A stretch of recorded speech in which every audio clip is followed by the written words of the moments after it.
What has been the impact on your relationship with Hashem studying Tanakh? Probably we're in a dance. I read this somewhere. I don't remember who wrote this, so it's not like I'm not waxing poetic here, but this idea that our relationship with Hashem, it's like a tango, right? One person moves forward, the other one is moving back.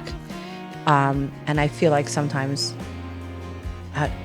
in my own personal life, Hashem tries to hide himself a bit so that I can look harder for him.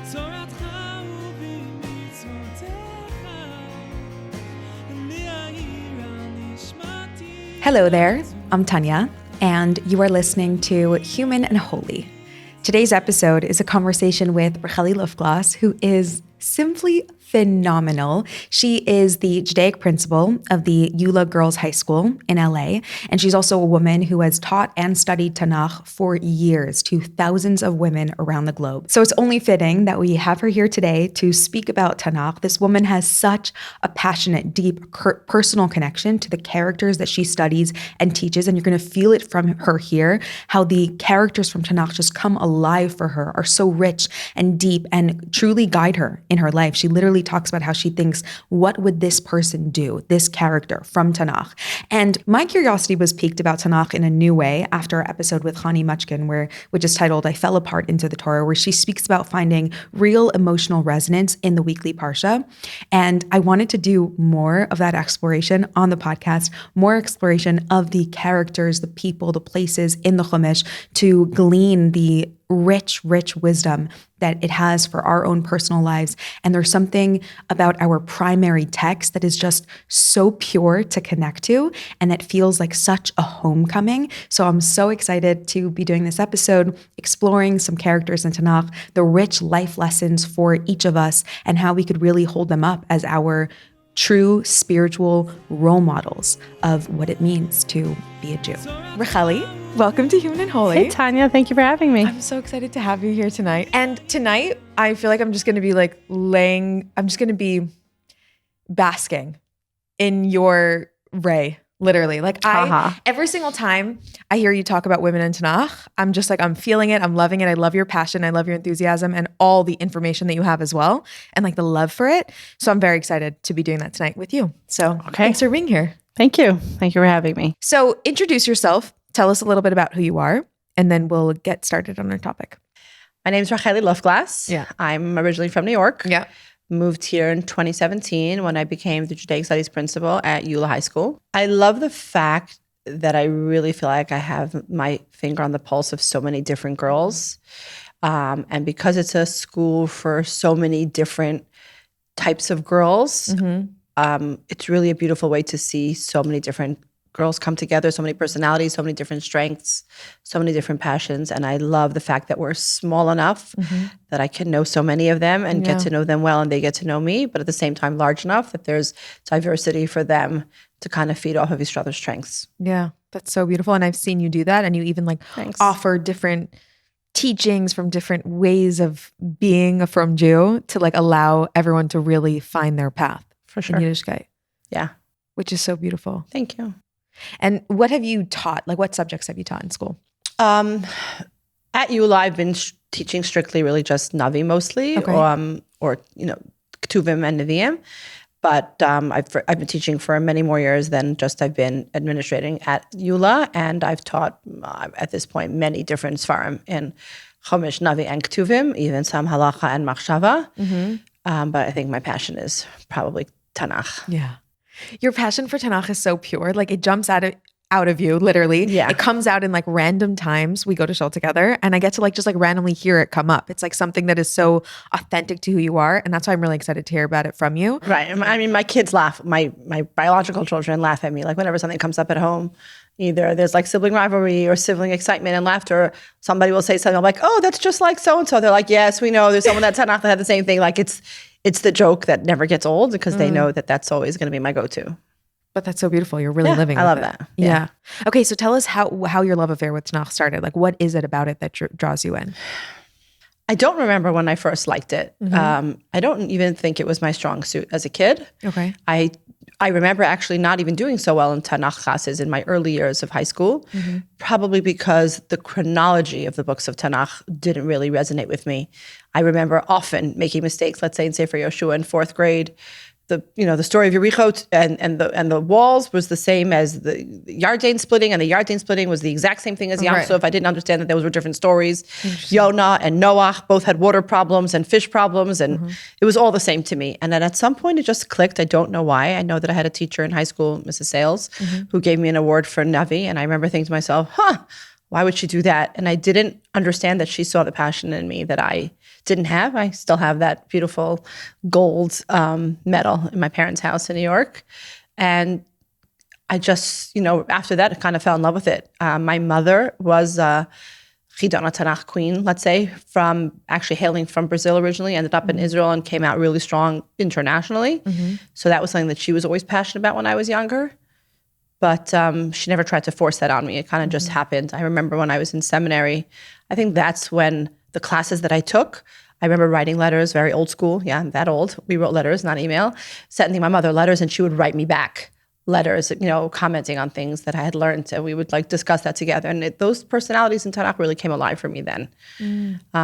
But it really honed when I probably started teaching, and I had to learn so many different svarim because the various bosses that I worked for would tell me, oh, we're teaching this year, you need to go learn it now. It's like, oh, okay.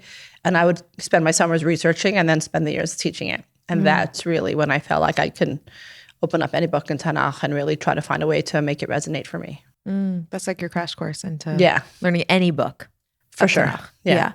That's such a gorgeous anecdote of you and your mother sending letters to each other. I still have them. Wow. That's a lost art that I think now we don't have anymore. Yeah. That's those are historical. Yeah. That is tremendous. Is there a specific character that stands out to you that you identified then as someone that spoke to you that still carries with you now? I loved the Daughters of Tzelofchad piece in Chumash, seeing women who were really, truly religious Zionist women who fought for what they valued. And I remember discussing that with my mother.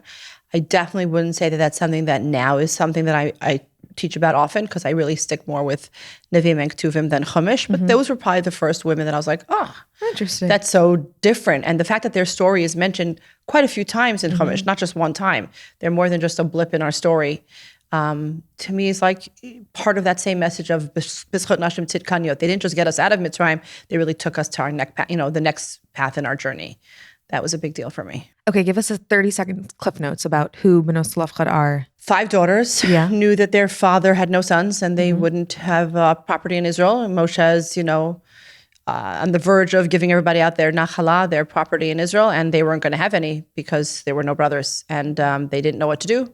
And they turned to Moshe, and he also was stymied by their question. And till Hashem said to him, they need to marry within their shevet, so that make sure that the nachala, the property of that shevet, stays within the family, but they do deserve a right to the land in some capacity. And that was a big deal because, in the ancient Near East, there was no such thing as women being landholders. Right. What is it about it that really struck you? It wasn't so much that they cared about it from I need to be independent or feminist. It was more like, we've been traveling through the Midbar, and we are so passionate about this land that you're promising us that is ours and is good and exactly what Hashem wants for us. And we're going to do whatever we can to get it. Miriam took us out of here, and we followed her with the drums, knowing, with Emunah Shlema that we had a part. There's no such thing as telling us no. And that was cool. But in a tznius way, which was really nice. You also identified what's so beautiful. They were just this is ours. There's just this pure desire. Yeah, they're going to raise the generation in Israel that, are going to lead the next, the next era in Jewish history. And it didn't matter if they were men or women. They wanted a part of it, and they got it. No, they're tremendous. And I also like how you identified specifically where their energy was coming from and why that's so moving as a Jewish woman. Who's your character right now? Who are you living with? Which character from Tanakh? I feel like if I don't say Yirmiyahu, my students would all laugh at me that I'm a hypocrite because he's probably my favorite. Okay. It's always something Yirmiyahu. Nechemiah also resonates for me.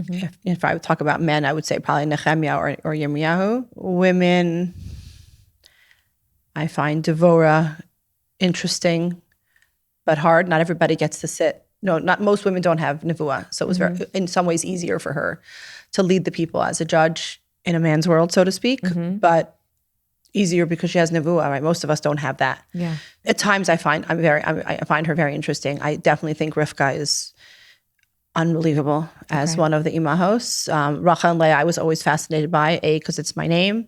I'm Rachel Leah in Hebrew, and also because they're so different and yet so connected to each other as siblings, as mothers, as wives, as sister wives, all of that. Right. Just there's snippets of so many different characters that I try to find relevant in my own life. And sometimes I'll say to myself, okay, what would they do? Or where do you see that? Like, to me, that's always when you try to make decisions in life, you try to think of what would they do or what did they do? And it's funny, I was not a reader as a kid. Like, I wasn't one of those people that like fell in love with books and saw myself as part of the stories, but there's something about Tanach that comes alive. Many of the mentors I've had in my life in the chinuch world have always said that you have to find your path in Yiddishkeit. For some people, it's chesed. For some people, it's learning. For some people, it's davening. For some people, it's tehillim. For some people, it's text. So for me, it's definitely text, but Tanach. Wow. I probably should find myself learning Musar Svarim. That would probably make me a better person. But I find myself reading stories and the same stories in Tanach again and again and again, and finding nuance that I didn't see before. And also, what I'm a little bit obsessed with is the intertextuality between stories. Like, why is language that's conveyed in one purposefully being utilized in another? Why is the biblical allusion trying to reference me to go back to an older story in order to convey similar messaging? And to me, that is always very striking. A, because we know it's all Hashem's word. And B, when the Navi's improvising, why is the Navi improvising at the same time sounding like he's using Hashem's words from somewhere else? So those are the things that I find like intriguing. What about what do you see there that's intriguing? No, actually I can say something that we just saw in Sefer Yirmiyahu last week, actually in my class. There's a situation at that point in Yirmiyahu, well, all of Yirmiyahu, the 10 tribes are gone already. The Assyrians have taken them out, and Yirmiyahu is left with only Malchut Yehuda, which consists of people from Yehuda, Binyamin, and 8 cities of Levium. And Hashem basically is telling Yirmiyahu, I need to send you out on a mission to go basically, go find Jews to bring back this Bali Tshuva from the north. Now that Assyria is collapsing, go back and find some people. And even though the people that are still in the lands of Israel are much worse, go back and get the new people, the old people that have left. And Yirmiyahu doesn't understand why Malchut Yisrael, the older Shvatim that have been destroyed, have another opportunity to come back. Like, they had all their opportunities and they blew it. Why are you giving it to them again? And Hashem uses language on him, which is literally, for lack of a better word, plagiarizing or mimicking exactly what Yehuda says in the story in Chumash when he is kind of dumbfounded by Tamar, right? His daughter-in-law dresses up and impregnates herself with his child. Right. And when Yehuda recognizes that Tamar was right, he says, Tzadka mimeni. When Hashem sees Yirmiyahu saying, why are we bringing back these and not those? Hashem uses the language tzadka, mishuva mubogeda, meaning Malchut Yisrael, the ones that were already taken out, are actually more righteous than the new ones, recognizing his own culpability. Kaviyachol, I don't know if that means to say Hashem is guilty, but in some sense that Hashem felt guilty, again, whatever that means to be that anthropomorphic, that Hashem felt guilty that he let 10 tribes disappear and 2 got to stay, even though those 2 are not really much better. So he sends Yirmiyahu quickly on this mission. He says, okay, go get them back because you're right, go get them. And it's almost like, again, it's obviously Dibra Torah B'Lashon B'nei Adam. We're just trying to make Torah understandable, palpable for humans. We've never said Hashem made a mistake, but it's almost as if Hashem is conveying a very vulnerable moment. Like, I don't want to have more rachamim on the people now that people I used to have, so go get them again. And it's a very beautiful moment between Hashem and Yirmiyahu. When Yirmiyahu was struggling so much with the people who don't listen to him, that he's basically saying to Hashem, oh wait, what about the other people who didn't listen? Even though I'm struggling with the ones who don't listen to me, let's go get the ones that didn't listen in the past. Those kinds of moments, like Hashem would not use language like that if he wasn't trying to echo, so to speak, Yehuda's aha moment. Like, there's somebody else who showed me the way, and I'm humble enough to recognize that I don't always know everything. Again, that sounds crazy because of course Hashem knows everything, but I think it's a moment that he's trying to teach something to Yirmiyahu, purposefully making it ki'ilu, go get them, you're right, I've learned from you. And Hashem does that a lot, that he makes these moments where as if he's learning from humanity, as if he doesn't know everything himself, right? Even just the way he creates humanity, na'aseh adam. Who's he talking to? Let us make man? Right? It's not just that he's getting the angels tell him, Hashem doesn't need help. but he's willing to basically be mitzamtzem himself, make himself smaller to show humans that it's all a partnership. So he looks bad in the eyes of the world just so that he can convey to the world that it's about delegation. It's about being part of something bigger than yourself. So those kinds of soft moments, so to speak, for Hashem, where he weakens himself for the klal, I find like fascinating. Like, what am I supposed to try to learn here if Hashem is making himself smaller? It's not because he's small. Well, you kind of pinpointed it, like with Nasa Adam and God creating the world. Correct. And creating man, that it was Hashem is creating space for Correct. Our humanity. Correct. It's really beautiful to hear you reflect on the encounter of the human being with Hashem. That's something that you see in Tanach that we don't get to experience. So it's like such a moving thing to witness. I mean, I guess we could experience it, but a little differently. Yeah, I think so. We often see these stories as, high in the clouds or miracle workers. But if it's written down, it's got to be eternal, right? There are many, many prophetic experiences that are not written down, not codified in the compilation of Tanach. So the ones that are, it has to be because we're looking to engage with them. Otherwise, what's the point? Right. They were written down as lessons. So it's encouraging to hear that you actually weren't obsessed with Tanach growing up. I think a lot of people have that experience. Well, actually, when a teacher, hold my drink. For sure. When I don't remember if it was when somebody from my own high school, one of the staff members from my own high school found out that I went into education. Her response was, "What is she doing?" And I said, "Teaching." And her response was, "For humans?" So I was like, She believed in you. I don't think she ever thought I would end up in education, either because I speak way too quickly, or maybe she just thought I would end up doing something with music, because that really was the only thing I cared about when I was in high school. But I definitely wasn't the kid that you would be like, oh yeah, she was an A+ Tanakh student, of course she'll be the Tanakh teacher. No, that was definitely not my background. It's the reason why it's encouraging is because many people have that experience of not connecting to Tanakh throughout their like primary school years or high school, has like more of like a clinical approach. And then being able to find like an emotional resonance and like a deep personal scholarship within it on your own accord. Yeah. Is encouraging to any adult who's listening, who's thinking, I want to have a relationship with this primary text. Yeah. And I could. Yeah. Well, I spent many years teaching both at Moriah in Englewood, New Jersey, in elementary school, and then at Frisch in New Jersey. And it was really at Frisch where they was like, you want to teach here? You got to learn the Sefer. And I didn't love that, but it was like the best thing that ever happened to me, that I was forced to learn so many Svarim and Tanakh. And because I had so many teachers that didn't make it sounded like, I remember feeling when I was younger that all the books of Nevi'im Achronim specifically all sound the same. Do better or you're punished.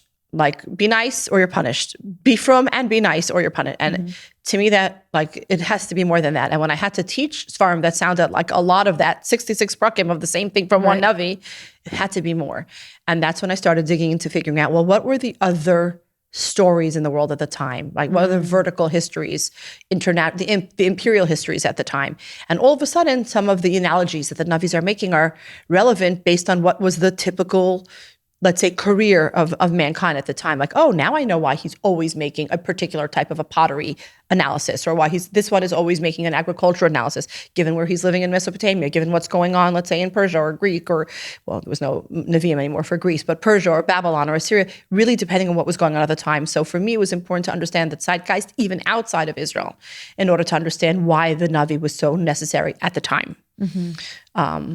Like even somebody like Amos, who most people don't even know when or who or what, when he talks about earthquakes, like it's something that's very matter of fact. For me, moving to California, that was like really cool to see how that became like a big deal. Like you can look even here online, here in California, and you can follow earthquakes that nobody even knows about. Here, Amos is talking about all of that because so much of his time frame was about a very big earthquake that took place at his time. So for him, that was like everything before or after the earthquake. That's just his reference for time. Like we always say before or after COVID, right? Things like that. Or unfortunately now we say before or after October 7th. For Amos, everything was before or after the earthquake. That's cool when you start to understand how did that particular earthquake affect the whole world at the time, not just Yerushalayim. So those are the things that to me like mattered more. And I think that became my love affair, like you said, with Tanach, seeing that it spoke to them then, but it still speaks to us now. That's pretty cool to be that timeless. So you're interested in the historical significance and in the messages for today. Correct. Why it still resonates. Yeah. So you mentioned some that you love. Let's start with Yirmiyahu. Tell us a little bit about him and what it is that draws you in. He's just so real. Mm-hmm. He struggles with some of the same things that like we all struggle with now. First of all, he's chosen when he's an adolescent, probably a pretty young adolescent, and he doesn't want the job. It's not like he's vying for it. And he really vacillates in his own opinion of his prophetic career. Like when he's already more used to it, you see him saying things to Hashem, like, I love being your Navi and what it does to me and how I feel connected to you, but I hate you for making me a Navi because when I'm happy, I get Nevuah and the Nevuahs are negative, and then I have to spew fire and brimstone on the people, and then they get mad at me and they try to hurt me because they don't want to hear this, so then I sit alone, and that melancholy state doesn't allow me to get Nevuah, and then I'm back to feeling alone. Like the loneliness I experience without you is like really, it's turmoil for him. So on the one hand, he has these like social quandaries that I want to be close to Hashem, but it hurts me socially. Also, he's the only Navi, I think, or certainly the first Navi that we can see that teaches us how to not just survive, but thrive in Galus. There is really no other Navi that had that, right? When you're with Moshe, we're in Galus, but we never really got to Israel with him. And we're living literally in a bubble in the Midbar with miracles falling from the sky. Even though obviously we relate to it and we think it's amazing, I don't really relate to kind of like lying on my cloud and, food dripping from the sky. But Yirmiyahu was teaching them how to live. You're not going to be autonomous in the land of Israel. You're going to have the Babylonians on top of you, but you can remain true to yourselves and to your families if you do X. And if you integrate yourself into society in a certain way. If not, you're going to be leaving. And when you leave, and ultimately we know that happened, right? The Beis Hamikdash gets destroyed and they're exiled into Bavel. You can build up a Jewish community outside of the land of Israel, and you can become integral to whatever society you live in, into their own rise to the top. And we have, right? If we look at the Jewish people, right? Even Mark Twain talked about it. If you look at the Jewish people over the course of history, we're always the most minute percentage, but the most talked about, right? We're such a big deal in every empire that we've been a part of. And I think it's because Yirmiyahu has given us the recipe for that survival. So you feel that within his character, there's the recipe for the Jewish people's survival? Specifically outside of Israel Is there something specific about how we do it outside of Israel? Like when we don't have the Beis Hamikdash, the Holy Temple, when we are not tethered in that way to God's presence. So his entire book is really when there still is a Beis Hamikdash. It's only the last few chapters that are not, but he kind of sets us up for what to do when we get there. I think what's fascinating about him is that without being a psychologist, he's a psychologist. The first thing he does is, right, any psychologist today, if somebody's going through a struggle, the first thing they'll tell you is that you have to validate their feelings and justify that there's value to their feelings. So the first thing he tells them is, yeah, it's going to be hard, but you're going to be there for a second. So accept it, that you're going to be there for 3 generations, and don't just wait around for everything to change. If you want change to happen, if you want your life to mean something when you're there, make it happen. Get married, have children, plant vineyards, build homes, cultivate relationships with the community you're in. You have to ingratiate yourself to the people that are around you, but you very much need to hold true to your values, right? So in some ways, what Yirmiyahu says, which can come out to some people as very like, keep yourself in a bubble. You don't want to assimilate too much, right? And we know, unfortunately, it didn't work perfectly, right? There was a lot of assimilation within the 70 years that they were in Bavel. But his whole message is don't just stay in a bubble where people will look down on you. Make yourself so valuable in their community where they're going to need you. And not only that, daven on their behalf. Daven that they should continue to thrive. Because if they don't do well and if they don't have peace, you won't have peace. Like you will do well if the kingdoms to which you are sent do well. That's pretty amazing. And obviously you need to stick with your values and you need to stay true to Torah, mitzvot. He didn't talk so much about the assimilation piece. He talked a little bit earlier on about how they weren't holding true to their values while they were still in the Mikdash. I don't think they were ready to hear about not assimilating when they're still there and they haven't gone out yet. But he really sets them up almost like, is that Hansel and Gretel? That they put the breadcrumbs out so they can't find their way home? That's Yirmiyahu. He kind of sets them up with like breadcrumbs. So you're going to be dispersed. But if you want to know how to come back with strength, then continue your values outside, teach others, inspire others, be valuable, be necessary to them, stay true to yourselves, and you will find your way back. Ooh. And we have. Do you feel that we have? In some ways. Okay. In which ways do you feel that we are living out those ideals and those values while I think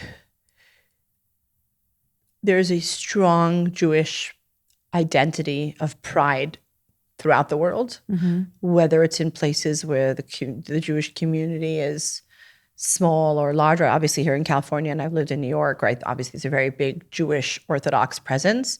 But I feel like throughout the world, the Jewish people have made like a real big difference everywhere. We know even in St. Petersburg, where they had to keep very, in secret, they would give a bris milah. They made inroads in their community, so much so that when it was time to bring the Jews of the Soviet Union to Israel, they were so proud of who they were. They held on to certain things, even though they weren't able to keep it. That's big.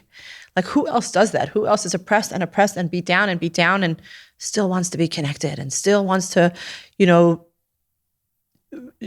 show who they are with pride? I remember even when Sharansky was let out, right?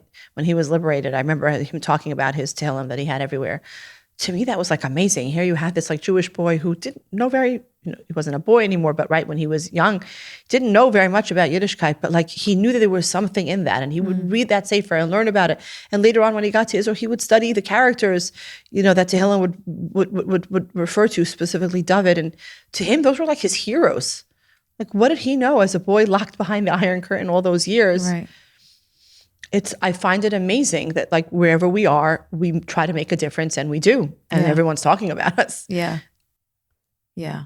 You really see that also. Like, I always marvel at Chabad Shluchim who just moves to like places. I mean, I think specifically Shluchim like really move to places where they don't have a mikveh, no school. Like that idea that there's like you have such an you have so many inherent values that you can so believe in. You can go so far away from any structure of a Jewish community, which is like, yes, we don't have the base of Mikdash, but we have these like infrastructures and these shuls and these schools and these mikvahs, but like to go so far away and to say like, there's something in me that's so strong and so connected to my source that I can trust that I can do that there. Correct.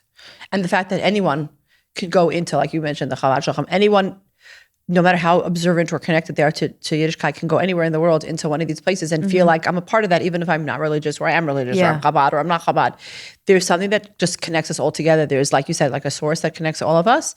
And I think part of that is Yirmiyahu saying, cultivate, build, stay connected, but your tentacles need to go outward.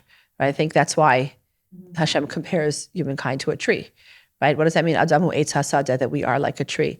Right? The tree grows up. The values are we're always trying to inspire ourselves, inspire others, always look upward.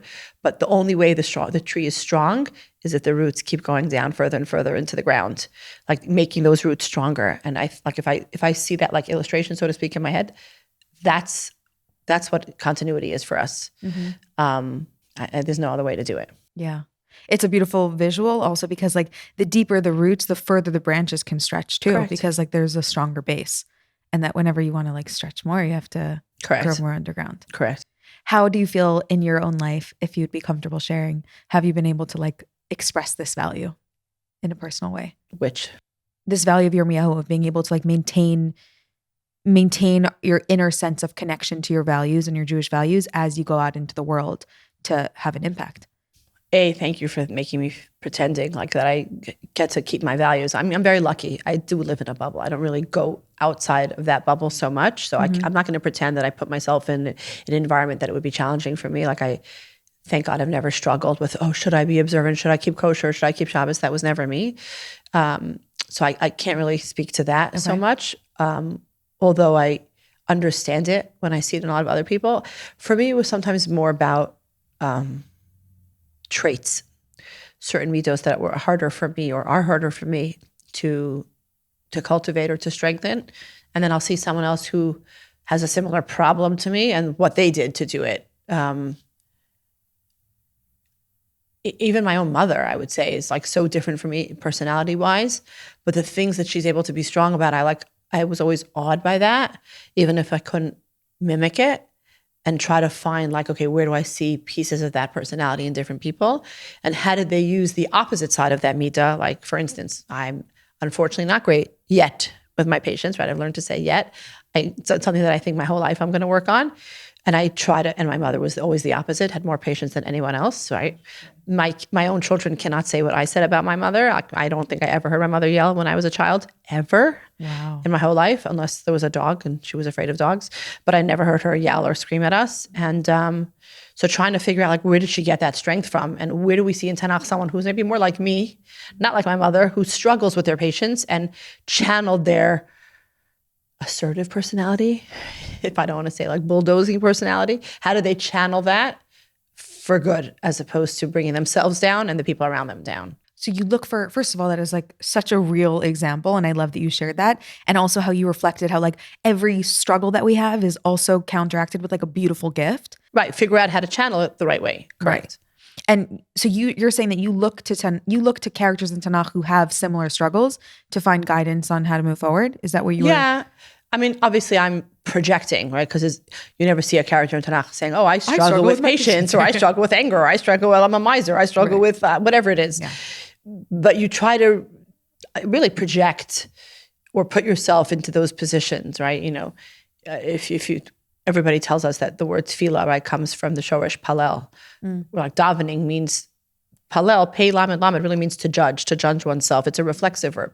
So you really, you're seeing yourself. You're not praying because you think Hashem needs to change his mind.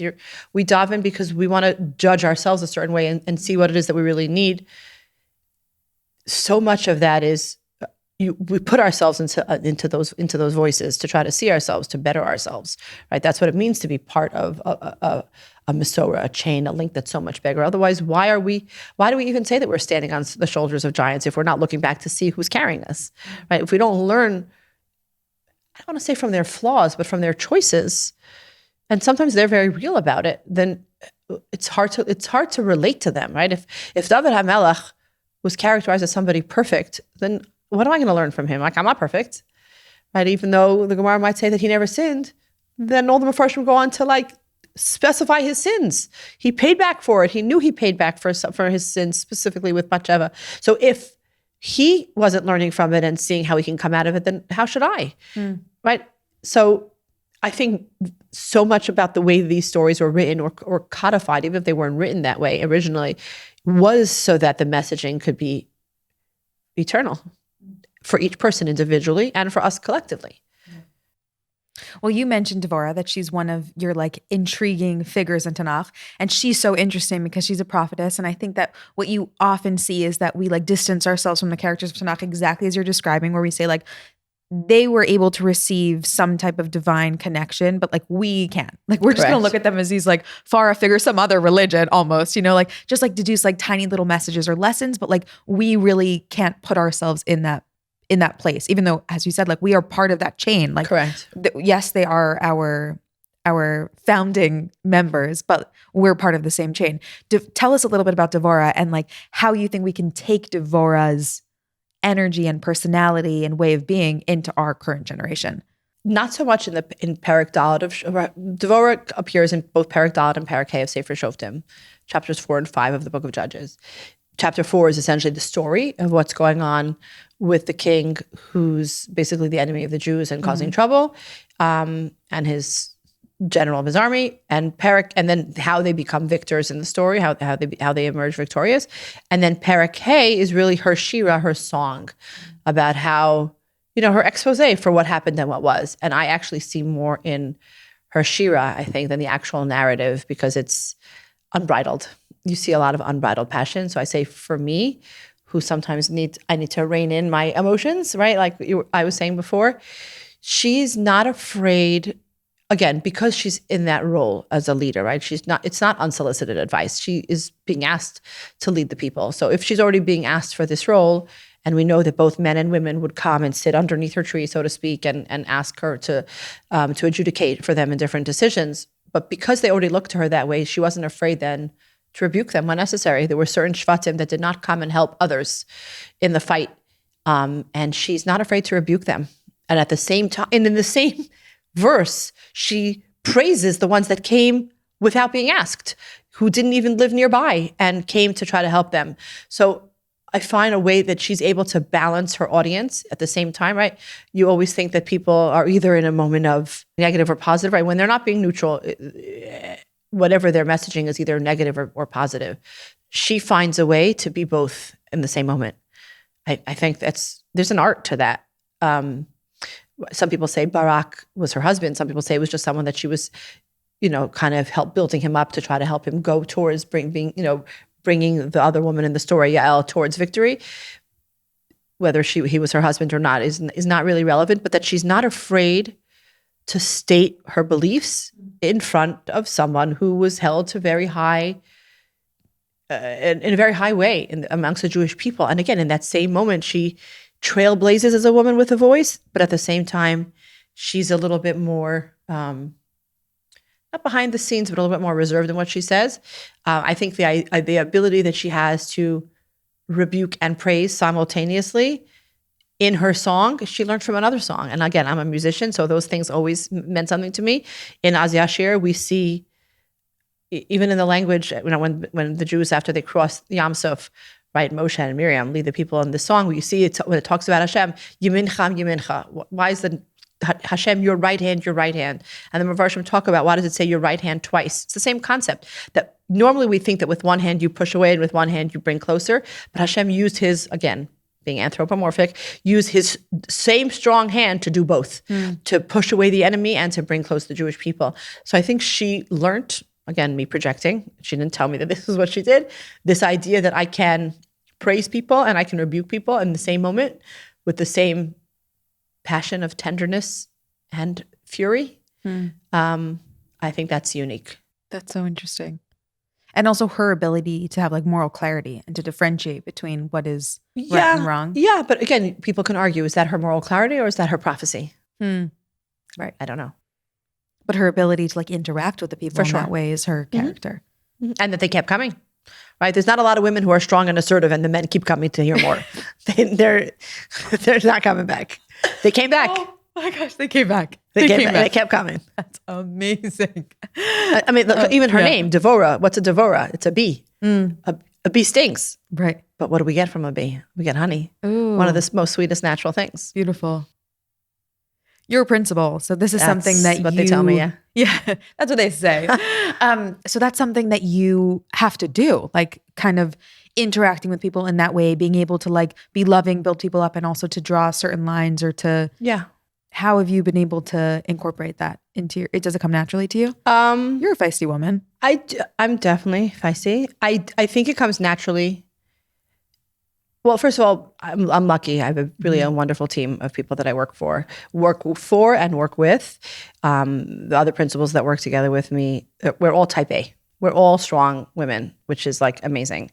Actually, I think it's really great for the girls to see. But you asked if it comes naturally. I do think it comes naturally because I think I'm very authentic. I'm not afraid to say I'm sorry if I'm wrong or if I call a situation wrong, and I don't hold grudges ever. So if a kid does something wrong or not of the highest integrity, if they're ever sitting in front of me again for anything else, even like just schmoozing, I'm never going to be like, oh, well, remember when you did. It's not my style. Okay.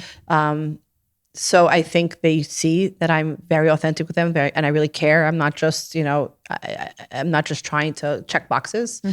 I'm too much from New York to just try to check boxes. If I don't feel it and I don't believe it, I won't do it. Whether that's a good thing or a bad thing, I'm not so sure. But I do think that my students know that I really do care about them. For sure. I mean, there are many students that I'm connected with years and years later. So I actually, it's one of my favorite parts. Like that the same students sometimes will come back years later, whether they're trying to decide professions or for kallah classes, or when they have their children, they call me to send me pictures of their babies. Or I was in Israel last month with some seniors from YULA, and I met with some of my students that I hadn't seen in literally 20 years. So that was really special. Saying that you don't hold grudges, to me, seems like an underratedly huge piece of this, which is like, just in this moment, this is what I have to do as a leader. This is how I have to show up. But like, there's no beef here. There's nothing left. No, and I don't think it's me as a leader. I think that's just me. That's, again, a piece of my mother that I'm lucky I got that part of her. Not all of her wonderful midos I got so easily, but that's one that I think comes easily for me. Like it's not something that I struggle with. So I'm lucky. So I'm not going to say like, oh, I worked on it and now I'm like better and great. I'm not. It was never a thing for me. Part of me just always felt like, and I really believe this, like if something happens to you, and Hashem, I never want to be tested, but like if it happens, it was supposed to happen and Hashem made it happen. So like being angry with the person that was the conduit to make something happen is not going to help me. It's not gonna further me, further my career, further my children. It's just gonna bring me down and weigh heavily. So it's just so much easier to figure out how to move from here as opposed to focus on payback or whatever it might be. Yeah. Whether it's to another person, whether it's something that Hashem does and you might not like love, getting angry is not gonna move me through something. So it's only gonna hurt me if I have that. Right. And I think there's actually something tremendous to learn. Like you made the disclaimer, like this is how I was born. Like I didn't work on this, but to me, there's like something so beautiful to learn from people's natural innate qualities that they didn't have to work for. Like that's something, like that's a special quality. Yeah, it's beautiful. Tell us if there's any themes that you see throughout Tanach that you would want to share with us. I was going to ask you about women, but then I was like, maybe that's too big of a question. Like, do you see any themes throughout the women of Tanach? Maybe more of like what I said before. Obviously, men and women have been around since time immemorial. So the fact that only some women are made it into Tanach, there must be a common link between them. And if we think about all the women in Tanach, from Chava right down to, you're right, we're coming up with Purim soon with Esther, and even beyond. Although Esther is probably one of the, she the latest woman that we see in Tanach. Yeah, Esther is the latest chronologically. Yeah, sorry, I'm just going through it in my head. There isn't a woman, I think, that made it into the book, so to speak, that didn't do something against what you would expect. Again, not wrong, but trailblazed something in some way. So I think that would be what I would see as unique. And it's almost not fair that we're saying that because most of the men that made it in did that as well. But I guess society expects that there's going to be a man leading the generation or leading the people or doing what's right or standing up for something. But it's the woman who's not afraid to have the voice to make change. And I find that the women really usher in the next generation often, or the next era, or the next trait or midah that was maybe lacking in the previous generation and changes it for the next generation. I think that's where I would say I see women kind of empowered in their voices through Tanach.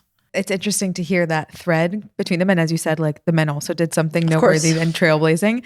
But we know that B'schas Nashim Tzidkanios and the merit of the righteous women, Mashiach will come. And as you said, like that shift from generation to generation, like ushering in something really new often happened through a woman. It's a very interesting thing to hear. What has been the impact on your relationship with Hashem studying Tanach? Probably we're in a dance. I read this somewhere. I don't remember who wrote this, so it's not like I'm not waxing poetic here, but this idea that our relationship with Hashem, it's like a tango, right? One person moves forward, the other one is moving back. And I feel like sometimes in my own personal life, Hashem tries to hide himself a bit so that I can look harder for him. Unfortunately, I think people reflect on their lives and their relationship with Hashem not as strongly when things go well. I think it's when they're going through a challenge, right? Unfortunately, we always reflect more in our lives when things are challenging, right? We don't remember enough to stop and like make a dance party every time things are just la-di-da, status quo, going great. I think we should. I think it's something that we should all get better at. For sure, I should, because there's so much bracha in my life, but I think it's when things don't go as we think it should go.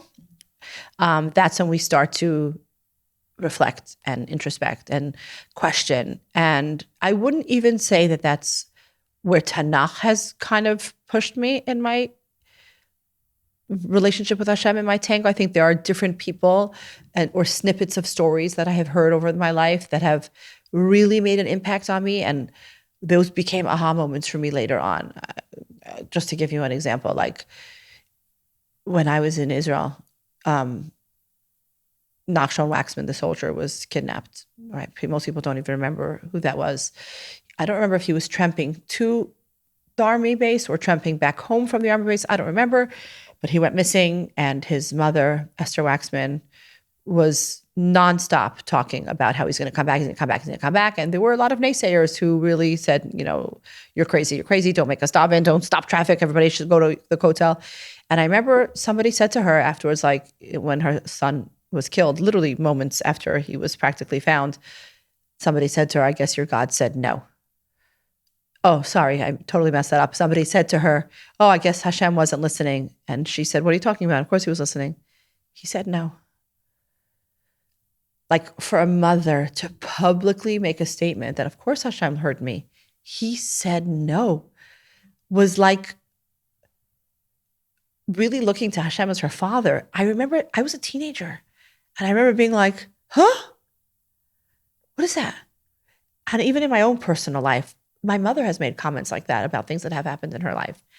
And how can I be angry about stupid things that happen in my life that maybe are uncomfortable or annoying or challenging when people have braved much more challenging things and have picked up and moved on, right? Obviously, there's a time to grieve and hard things happen, and there's our stages of how to move out of that process of grief. But there are so many people that are able to look at either the bracha in their life or the purpose for why that happened, or not ask why, but now why, right? That's the famous thing from Rav Soloveitchik. Don't ask lama, but say lima. Don't ask why, but say for what. What should I do about it? I could focus on what happened, but that's not going to help me. I can try to figure out what I should do next. How can I pivot? How can I make this better? All right, what's the song? What doesn't kill me makes me stronger. And really taking that message and meaning something.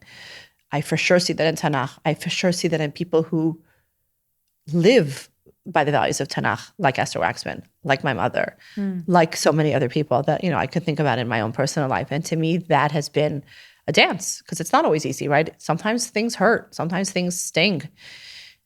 And after you get over the sting and you kind of get yourself together and maybe have an ice cream, figure out how to pivot and how to say, not just to be cliche and, everybody says, oh, if he takes you to it, he could take you through it. I know the quote, I've said it. I think it's real, right? We roll our eyes at that quote because it's real, right? It's become cliche because it's a strength that people have.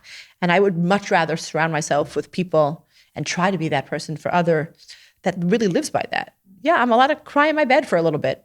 And now what? Now what? Very powerful. Those are my grandparents. What does that mean to rebuild from ashes? That is the story of the Jewish people. That was the story of my grandparents after the war. Why should it stop with me? I love how you brought in both the examples that you see in Jewish history and also like almost the biblical characters Correct. in your own life. Like we have them all around us. Mm-hmm. If we just like stop and look. Correct. Okay, let's end off with advice to anyone who would like to be more engaged in this study. And especially if they don't really have a background, or if they like learned it maybe in elementary school, high school, didn't connect to it, or maybe are coming to it for the first time. Well, first I always find, if you have the opportunity to find someone that you think lives by the values that you kind of would put on a pedestal, that you think that Tanach would hold true, right? If that relates to you, right?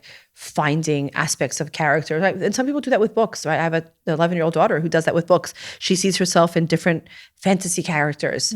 So finding someone that really lives by the values that you would think would be the ideal, those are usually the people that, might be interesting to talk to a little bit.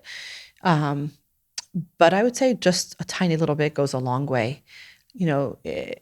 First of all, it's amazing that now Tanach is translated into every language. So if Hebrew is not your mother tongue or not something that's easy for you, definitely go through it in the English or whatever it is, the language of choice.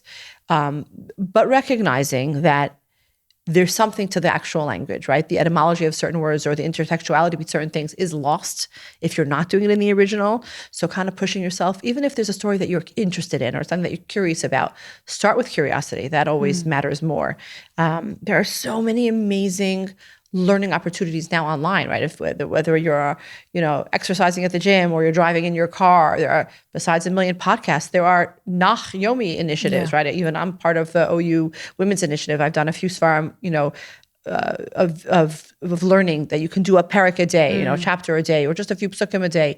Sometimes people, a lot of people now around the world are saying Tehillim, maybe look at the words in English and try to recognize how relevant they are, right? It's so crazy to me that wherever we are in whatever day we are of Tehillim, like if you read a couple lines, you're like, oh, that's exactly the news today out of Israel. Like, oh, but the next parak, it's also the same thing. Like if you just focus on the words just a little bit, you'll start to see that it resonates. And with just a little help from Rabbi Google, right now you can get any information you want. Like it's literally at our fingertips. Like I marvel at the idea that when the Septuagint when the Torah was translated to 70 languages by Talmai, right back in the 3rd, 4th century BCE, it became a fast day. Like part of the reason we fast on Asar B'Tevet is because of the Targum Shivim, because the Torah was translated, and we didn't like the fact that it could be diluted now by myriads of people. I think now the pendulum has kind of gone the other way. And I think one of the best things that have happened is that there's access for everybody, right? Judaism, we're the people of the book. We don't believe in keeping it only in the higher echelons of society like you have in some other religions. It's really here for the masses. So whether it's you're learning something for the first time on a simple level, or you come back to that exact same piece that you're learning on a higher level, you can keep coming back to the stories that you like and learning them always on a new level because you're at a new place than you were differently, and just kind of seeing the same story from a different perspective. And finding someone that you might like on the internet that you want to hear or listen to, those are the things that are really amazing. I know someone who doesn't like learning Tanach inside, but she's like loves art. So, and I used to teach like this. Actually, she would focus on pieces of art that were biblical. And she would go back to learn certain stories because she would see, let's say, 8 or 9 different versions of the same scene from Tanach. And she's like, wait, they can't all be right? For instance, the Akedah. Well, how many different, sculptors and painters have painted, and not Jewish, have painted the Akedah story? So she went back and learned the Akedah only because she wanted to see which is really the true thread. So I'm saying find something that speaks to you and go after it that way. So, right? For me, it was music originally. For somebody else, it might be art. For somebody else, it might be just the written word. For somebody, it might be the way somebody lives their life. If you really want it, there's a way to access it. If anybody wants, they can reach out to me. I'm happy to help anybody figure out, how do I find a connect? Where do I start? Who do you suggest I listen to? I feel like I could help people do that, connect to the type of teacher that they want to do that. Exactly. But even if Tanakh is not your dream to connect to, there's so many different ways to feel connected to the stories in Tanakh and the characters that, it's eternal. So if it's for everything, if it's for always, it's for everyone. Gorgeous. You said so many insightful things there, and I love that point about following your curiosity. So it's hone in on, even that art example was brilliant. You're interested in the Akedah, you're interested in, Yaakov wrestling with the angels, you're interested in a certain female character, whatever it is. Just learn about that in the context of... Even, just because you mentioned the art piece again, Rembrandt. I don't remember which commentary says this, that Rembrandt, if anybody knows anything about his works, he's known for his use of light. If you look at any of Rembrandt's paintings, there's always this halo, so to speak, around whatever he thinks is the core of the picture of the painting. I don't remember, again, like I said, which is the commentary that said Rembrandt has a piece of the Or HaGanuz, the hidden light that was taken away from creation. It was saved for Rembrandt. That's a pretty crazy thing for someone to say. And we know that Rembrandt actually studied with some of the Rabbanim, I believe in Amsterdam, if I'm not mistaken, to try to understand the different stories in Tanakh better. And if you look at some of his paintings, it's like he understands the story from a deeper perspective. Interesting. So I find that any way that you want to be connected to Tanakh, there's an outlet for you. That's fascinating. One of the beautiful things that you said to me tonight that I'm taking with me is your role models are found within Tanakh. Can our Jewish role models within Tanakh, can our Jewish role models in our modern times be characters from within Tanakh? Obviously also our modern day heroes and role models, but to actually find personal role models within it, people that we connect to, and to ask ourselves what would they say? What would they do in this moment is so rich and so connective. I'm going to say one story about my mom. I would love to. So my mom's name is Batya Esther. Okay. So, the two characters that she, I guess, should embody are Batya, who's the daughter of Paro, and then Esther, right? We're coming up with the story of Esther. And one of the things that I find fascinating with the Esther story is that there's this very weird exchange back and forth between Esther and Mordechai, where Mordechai is trying to tell Esther, you can't just be a a damsel in distress in your castle, like, what's her name? Rapunzel, that you stay in the castle and you don't know what's going on outside. You have to actually fight for the Jewish people. And he sends her tattered clothes and he says, we have to be dressed like we always were when we're in mourning and we have to daven. And she's like, well, you can't dress like that here. And she sends him clothing, like proper garments. And and this back and forth, like such a strange story. And basically in the end, Mordechai says to her, obviously her name is Esther and hidden, but if you were put in the castle at this moment, you were here to do something. And she goes from a very passive character to a very active character. My mother has always been, not behind the scenes, but she never needed to be seen. It wasn't her, she's not like me, right? She's very happy, always was very happy sitting on the sidelines, kind of like reading a book. She didn't need to be like the one that everybody noticed when they walk into a room. But she really believed that there's like an appropriate way to do anything, or there was always a right way to do everything. But she very much, like both Batya and Esther, recognized that when things happen, you have to take control sometimes. You have no choice but to come out of your comfort zone, right? Batya went against her father, the king Paro, and saved a Jewish baby from the water after her father put them all in the water. Mm-hmm. Esther comes out of her introverted shell, so to speak, and transmits herself, or for lack of a better word, into a very, very active personality and really saves everybody. My mother has gone through certain challenges in her life. When I was much, much younger, she didn't cover her hair. And she started covering her hair when I was, I guess, an early teenager, but there were some cousins in Israel that hadn't seen that about her. I don't know why that is. And I remember she came to visit me when I was in kallah, and she had surgery.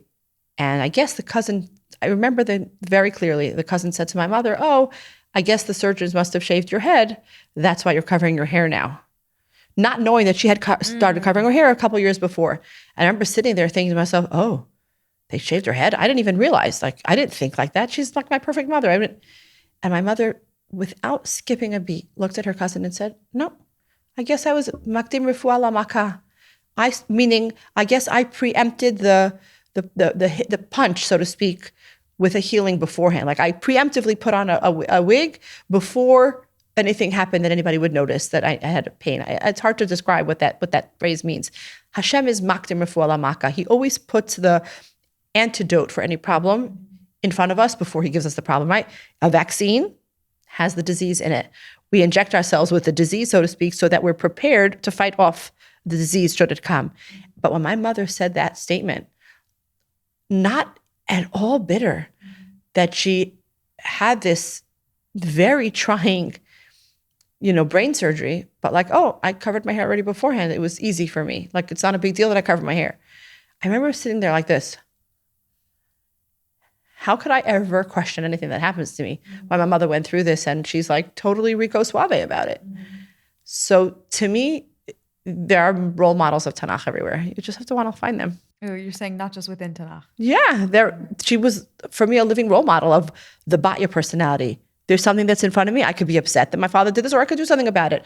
Esther was very happy hiding in the thing, but no, I have to accept that role. And Esther was the makdim refuah lamaka. She became the princess, the queen in the castle of Achashverosh years before the decree to kill the Jews. So she was really in place already as the antidote for the annihilation plan for the Jews. And she was there ready, not even knowing why.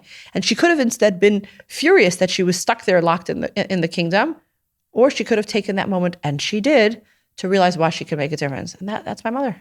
Yeah. Like, those real life people are everywhere. Yeah.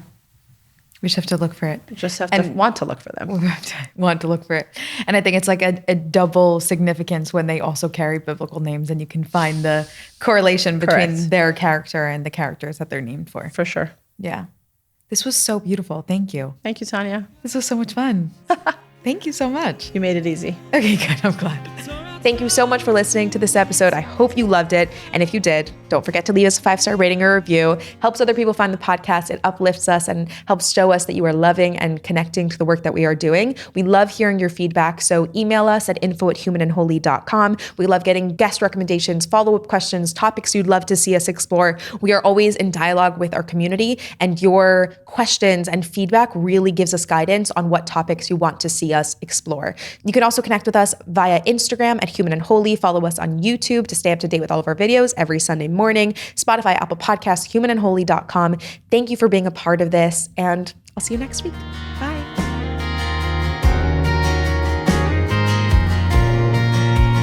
אלוקיי זכינינה בתורתך ובמצוותיך לחבר את נשמתי תמיד אליך מחבר